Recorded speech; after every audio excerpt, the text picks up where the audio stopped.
Hi there. Thank you so much for joining us on another episode of the program Her Voice Her Strength, reaching you from NTA Channel 12 Oyo. I am your anchor, Dora Okobasi. On today's episode of the program, we shall be talking with a very, very senior citizen of this country, DIG Udom Ekbodom, who is the chairman, board of governors of Top Ivory School, the pro-chancellor of University of Calabar. He is our guest today on the program. And we shall be looking at governance, at leadership, as it also pertains to women. How are they also participating? What is the degree? And what's the percentage of women in politics in Nigeria? That is our focus today on the program. And before we continue, I'd like to take a very short break, and when we return, I'll bring our resource person to you, and you will listen to everything he has to say and learn from it too. Imagine a world where every woman's voice is heard, every story is told, and she is empowered. Think of a world where women rise above challenges, shattered glass ceilings, and inspire generations. Welcome to Her Voice, Her Strength, where we celebrate the unbreakable spirits of women. Join us as we share stories of resilience, courage, and triumph. Hear from women who are changing the world, one voice at a time. Together we shall amplify conversations that shape our lives and empower each of us to being our best selves.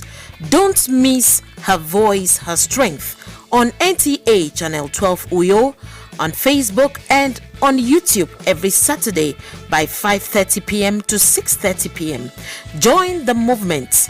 Amplify her voice. All right, welcome back to the program. Don't forget, this is an independent production. You can participate on this program by calling us on 0703 125 1348. You can as well send SMS. You can also sponsor the program, and you can also call that number for participation. For special appearance, yes, we do indoor and outdoor coverage. You can come to our studios. I can also come to your own office to ensure that we get whatever you have in building Nigeria, because it is a collective responsibility to build this country. And without much ado, I bring to you our resource person for today, DIG Udom Ekbodom, retired, a very revered citizen of this country who was if affected a lot of lives, touched a lot of lives, politically, socially, economically, with even the resources, his personal resources. I wouldn't even talk about the educational sector. He has done hugely on that sector to ensure that children have scholarships every school year, and he still does that. And that's why, since he's also an elder statesman in governance, we had to bring this conversation to his office for him to also bear his mind on issues, political issues in Nigeria. Good afternoon, good evening, sir. It's a very, very delightful event having you join this episode of the program, Her Voice, Her Strength. Good evening. Good evening. Thank you so very much. Okay, talking about governance in Nigeria, how far so far? I think men have always dominated the circle, and they have eaten fat, and it appears women are few. And how far is governance in Nigeria, with women being a spice to each level, from the state level to the national level to even the local government level? How have you seen governance in Nigeria? Okay, I would start by saying that I don't believe women are not treated fairly because of governance of this great country. I love my people One of the things that I love about people is that they don't discriminate against women. If they do that, we want one person to hate them. Yeah. Why? Because I was born from a woman. I have a wife. I have daughters. I have granddaughters. So somebody thought of neglecting women. So I mean the first one to that. They fight. Yes. But I think the government is trying its best. We want to start for the state government, federal government, the inclusive government. Like this one, I'm just from somewhere now. I was invited by a local phone this afternoon. They didn't introduce ourselves. I've been a cultural in a Kwebon church of humanitarian affairs. Okay. A woman. When they came to the Bible that to share the goodies sent to my people by the district governor, Okay. Pastor Moino. Mano. And you see, the deputy governor is a woman. A lot of other places, the governors of these states have been held by women. We go to federal government, the same thing. Women are everywhere. The other thing I would like to say that we should encourage our women to be more interested in politics. Because today I don't think we have enough women that are interested in politics. You go to the National Assembly, women are there that to me they're not enough. The people that are not doing shit. You go to election. You go to a state assembly. I don't think I have no women there. Why? Because the places that we feel through elections. So rather than advise our women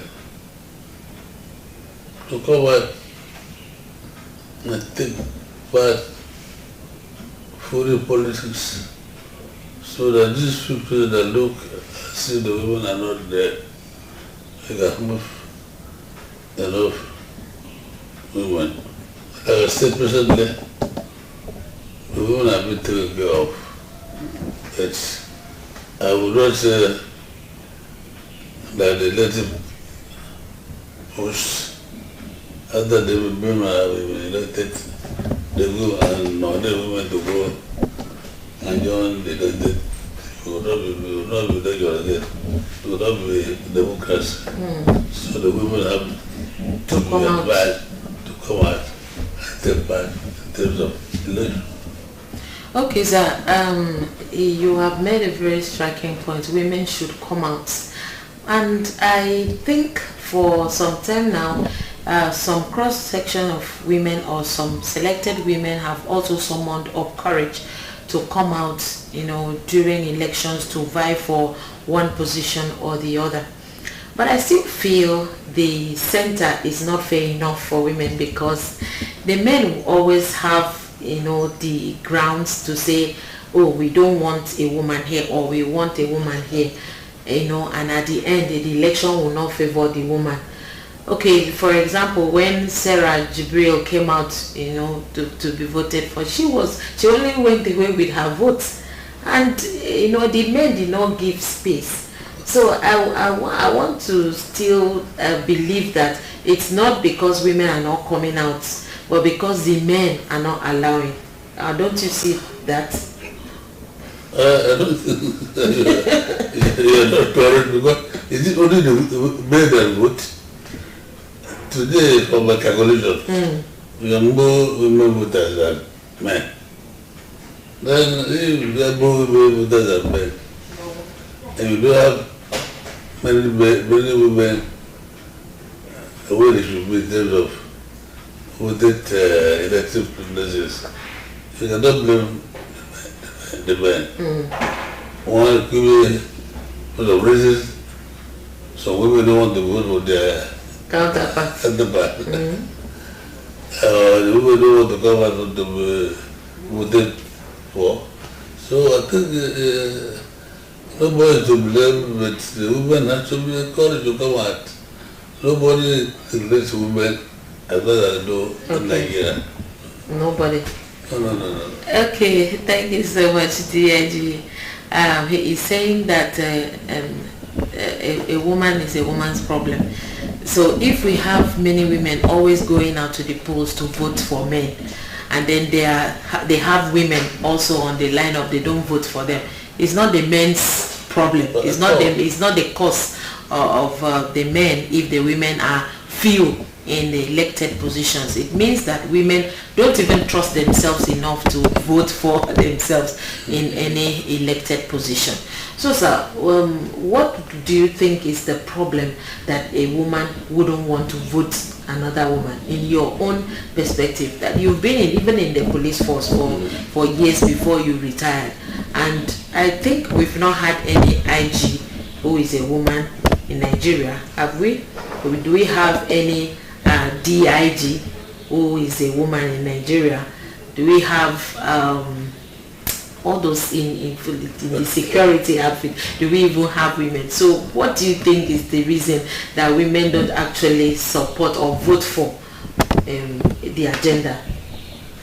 Initially, the police force, to be specific, women were not allowed to rise above certain rank. Okay. That was the rank of chief secretary of police. Okay. But that was those days. But now, women can climb to any rank. I remember one of my classmates tried to go to the rank of DIG. I retired as a DIG, he retired as a DIG. What we don't have today, as of today, is man IG. We talk about DIGs, they are there. Talk about AIGs, they are there. Talk about commissioners and police, they are very there. And I didn't know the rank they are there. Only IG they are not there yet. And I'm confident one day they will bring them. Okay. So as it is it very possible for Nigeria to have a president who is a female, like a country called Namibia? The president of that country is a woman. So is it possible for Nigeria to have a woman as the president? Is it also possible in Akwa Ibom State we have a woman as the governor? Is it also possible to have women heading or being the speaker of Akwa Ibom State House of Assembly? Is it possible? If it's possible on other places, why is it not possible in Nigeria or in Akwa Ibom State? All these things are possible. I live with time. We'll get there. Now we have gotten governments. You have got women speakers before. What next? What remains to the president or the governor? I'm convinced, anytime from now, if they come back the way I believe they should come back, we will have a female governor or a female president. What is it they cannot be reached? They cannot reach that rank. No, I don't think that. Look at the total from good there.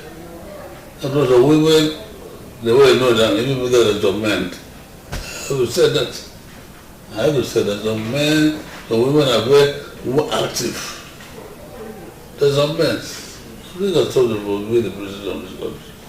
Okay, so with the way Nigeria's politics is being designed, with the way things go in this country that you and I know politically, are you sure a woman can really participate up to wanting to become the president, and he or she will be given that opportunity? Because if a man comes out and it's like, I don't know, I may not be correct, Nigeria is this kind of country that is controlled in cabal.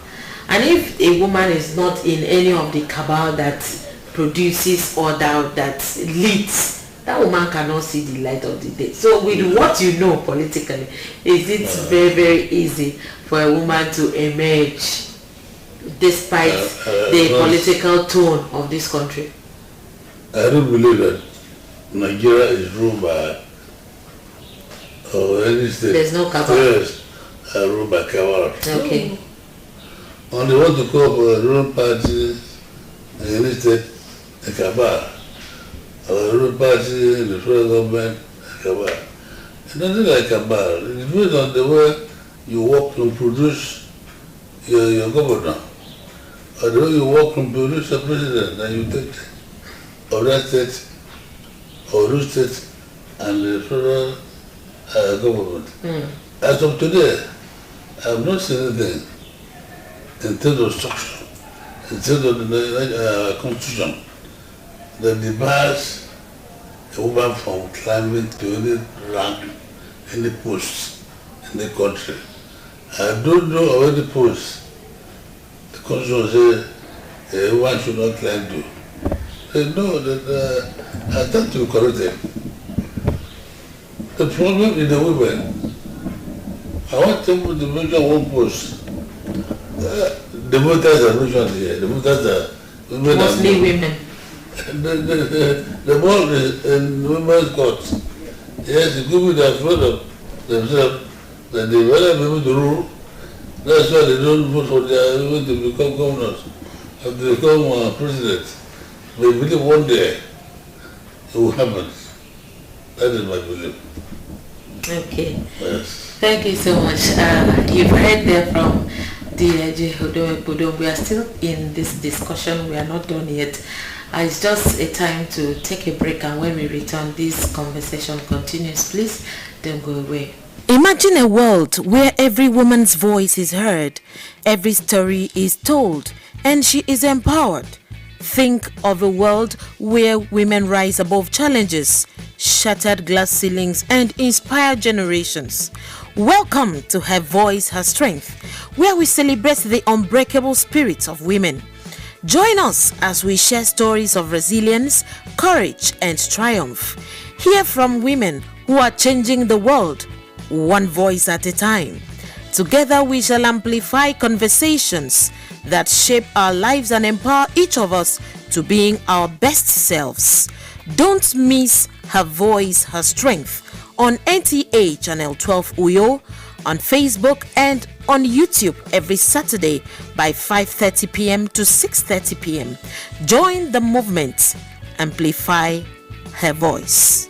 All right, you're welcome back. And the striking point that the DIG has made is that the ball is in the court of women. When you complain as a woman that the men, they've hijacked everything, they are not allowing women to participate, he is saying that you are your problem.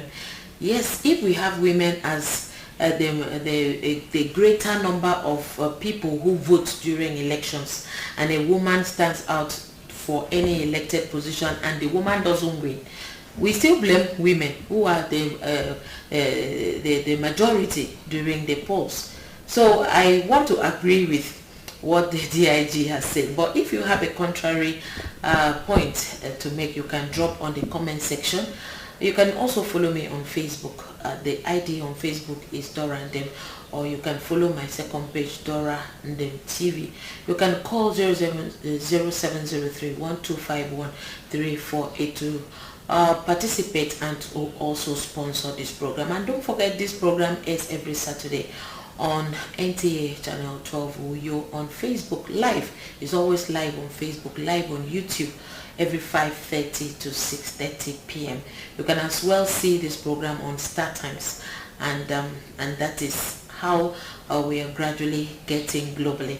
Thank you so much. I'm still with DIJ Odom Ekbudomi. Is the one talking about women and governance this evening on the program, and he is saying that Nigeria has open-handedly an opportunity for women to also participate in politics, but the women are the ones shying away. Women are the ones always drawing backward, running backward, and not coming to the forefront to say yes they want. And he says he believes if a woman should become the president of Nigeria tomorrow, that he will believe in that woman, and that's a very, very, very strong word that is coming from an elder statesman and also a politician.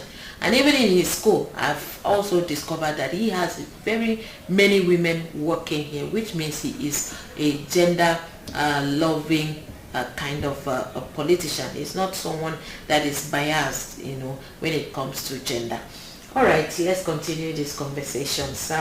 When you look at the just concluded drama in the Senate, where one of the senators who represented Kogi, Natasha Okpoti, had a fracas with the Senate president and the Senate as a whole, because it wasn't like a Senate president thing, it was a Senate of Nigeria. So is that something that can also be a barrier to other women who would want to? Because sometimes they say in our local parlance, they break it, someone can just stand up and do something in a group of persons, and that thing becomes a deterrent to other people. It locks the door of favor, for someone. So when other women will be saying, okay, 2027 is a build-up, people are preparing to, I will aspire. This one will say, I will aspire, and they will say, no, we don't want any woman. Remember what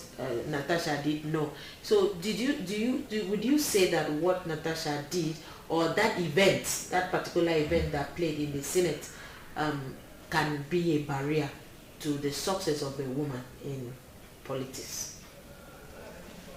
The drama created what were known as Natasha has come and has gone. I don't believe that would deter, voting for women or allow women to have a legislative push. Can you forget people like Wela? Ngozi Wela, yeah. She's not a woman. She is. The women like that, everything depends. I think it depends on the home bringing. That I said they also do home bringing. I remember bad home bringing. Nobody that will be from a well-organized family, disciplined family, that will do what that lady was trying to do. It was a drama. Everybody in this country didn't like what he did. So that cannot deter for other women from claiming to anywhere politically. The woman will read it according to her background. I don't really, in some places now, they will looking at your background. Like in the police force, people don't know what they're doing now.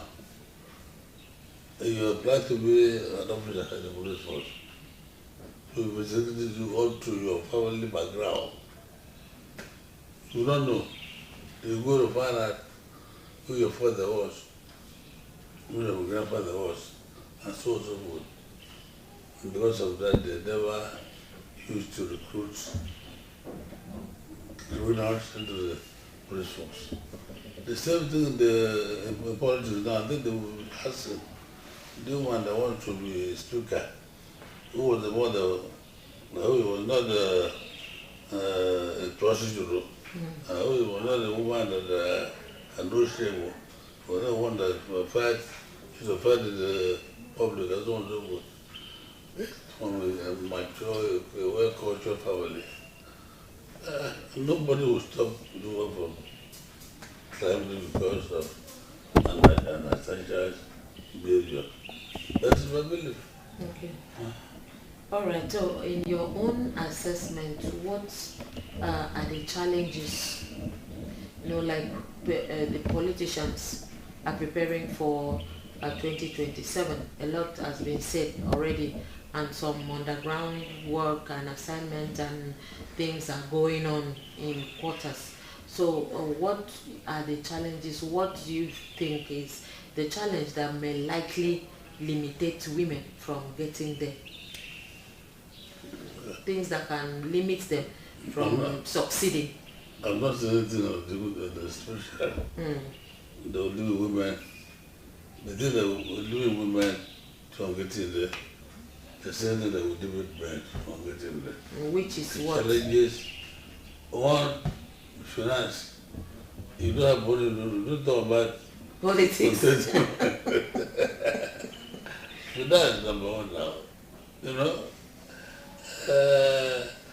Not all the men that have money, not all the women that have money.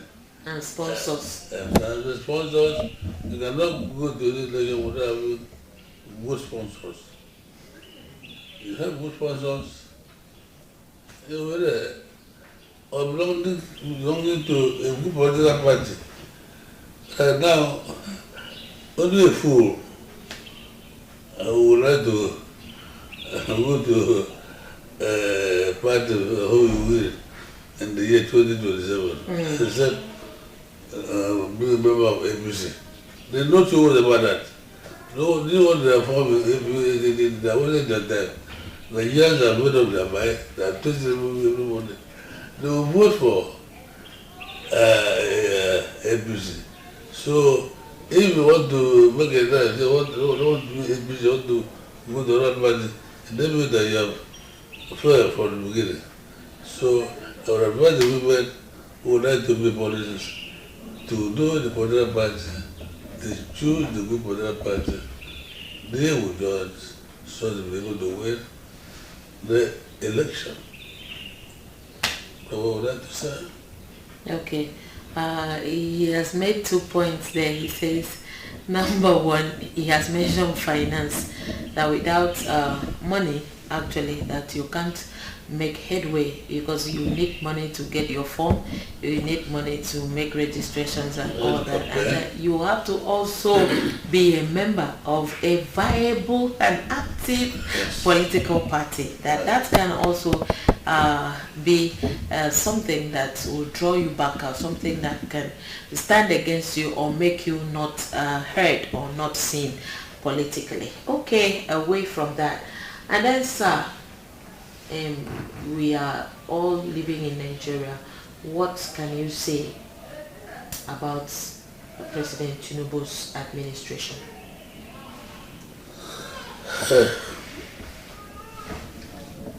If I want to talk about our President Tinubu, you will not go to the in short, the man is too much. When he became president, I knew he was going to better Nigeria. Why? Because I saw what they did in Lagos State. Lagos State can go to 342. It's a very complex state. Before he went there as the governor, Lagos State was a no area. Crime was robbery everywhere. Nobody wanted to go. Nobody wanted to go near Lagos because of the crime wave and so on and so forth. But this man went there and performed magic. Lagos is most secure today than most part of this country. And they work of the president. The economy of the country is the one that boarded it. Lagos can exist without the federal government or the everyone. You know what you observe? Everything will go to Lagos, Abuja for allocation. I'm telling you, Lagos can live without that allocation. Why? Because what president did in that country. When was one president wanted to establish that, I don't remember again, whatever, traditional government or something, they didn't want to give Lagos money from us. Then the man being the governor, looking what and created ways whereby Lagos would get enough internally generated revenue. The money was there, we were able to build this, build that, and all. They're coming to the year now. I was happy that he became the president. Happy with him. Those things that were abandoned by other governments, those things that made this country what it used to be those days, bringing them back. I remember when I was going to my NYSC, I used train. My mom was crying that I was sent to Bauchi. It's got to be to Port Harcourt, moving the train. Only 2 days I was in Bauchi. After I was Bauchi, train something died. And the whole thing died. Look at it to its back. In a better form. Because not everybody can afford flying. Apart that, this train something seems to be the safest. You can use it to carry a lot of loads that cannot carry to fly. One day walk over.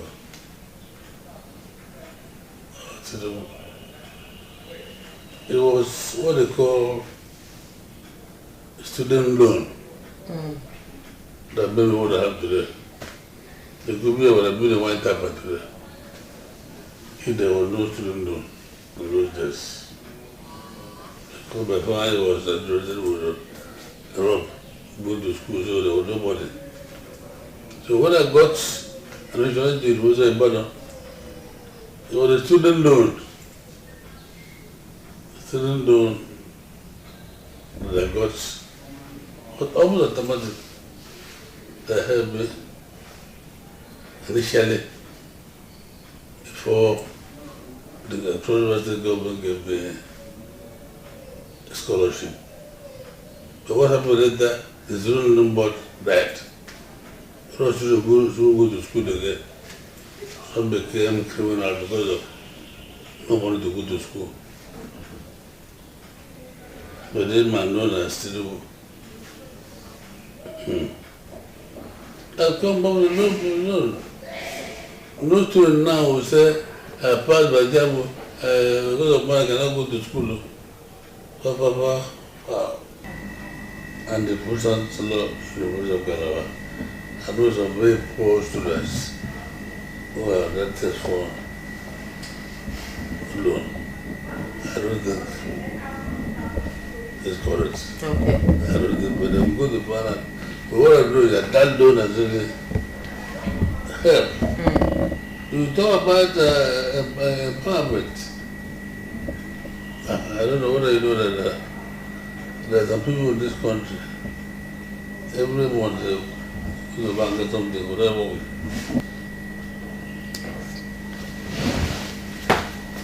Okay, people pay what? We're getting 100,000 naira a month. Per month. Imagine that. 1,000 people per what? What the world of what they want? Every day. 1,000 people getting money. 100,000 naira. You know, that will help a lot. Poverty will be wiped out. And so on and so forth. And stopping this fuel subsidy has really helped.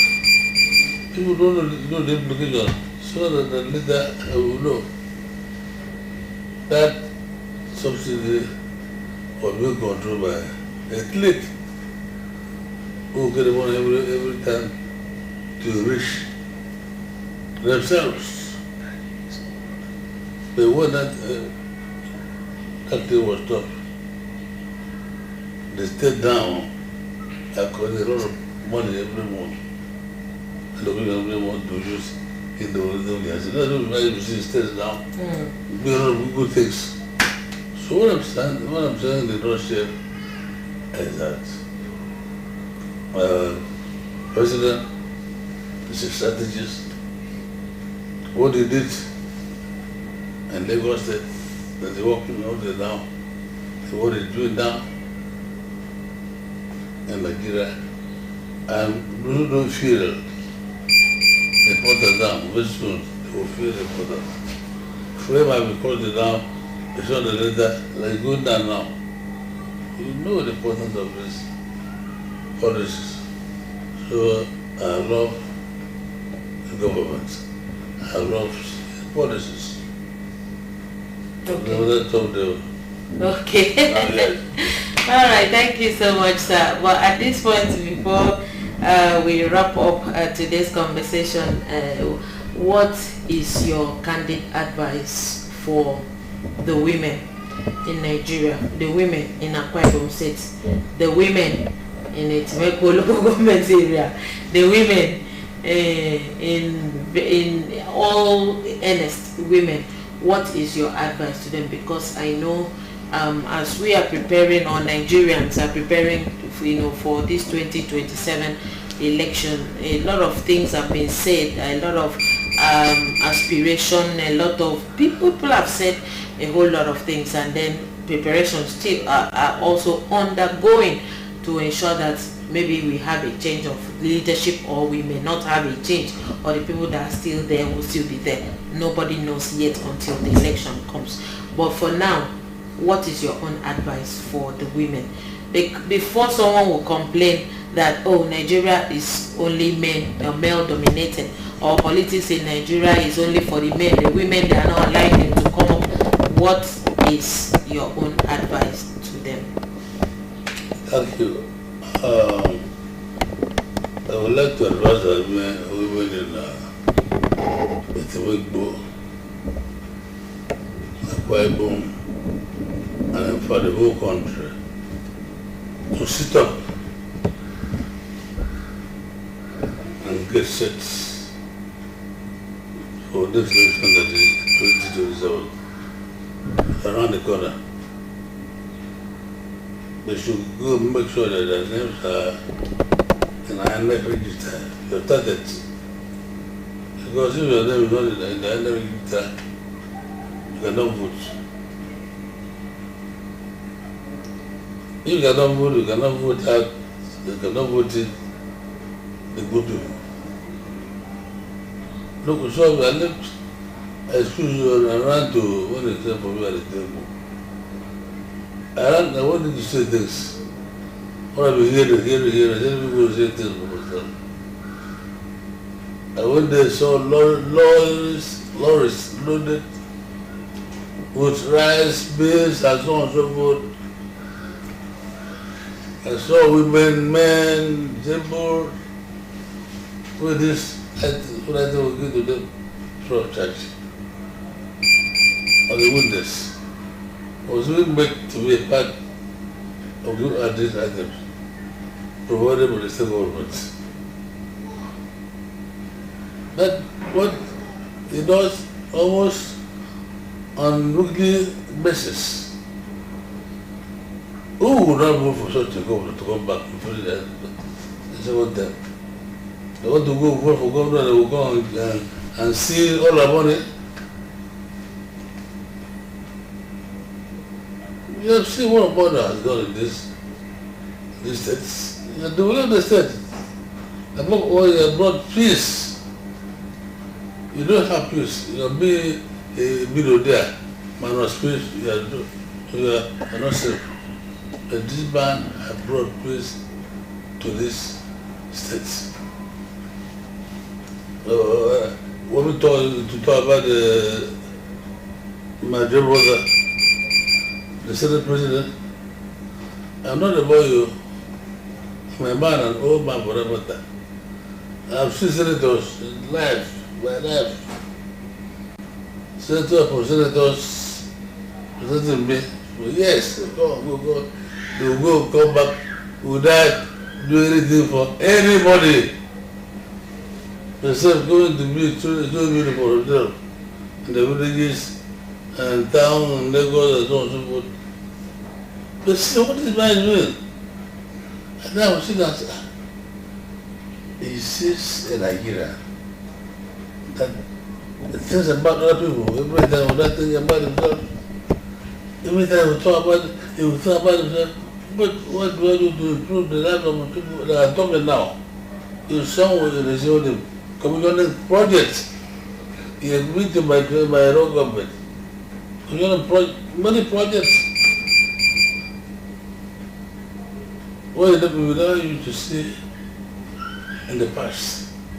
All right, thank you so much, DIG Odom A. Odom, the Pro-Chancellor of University of Calabar, the Chairman Board of Governors of every schools Nigeria.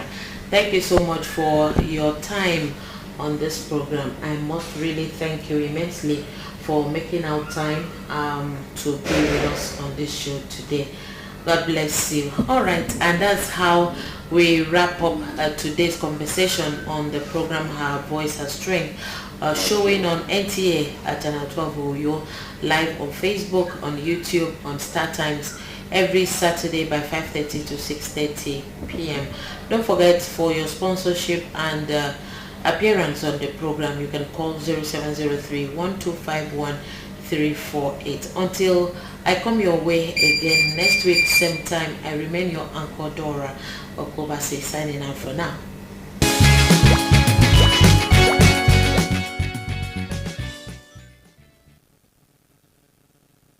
Happy and successful homes cannot be built on immorality.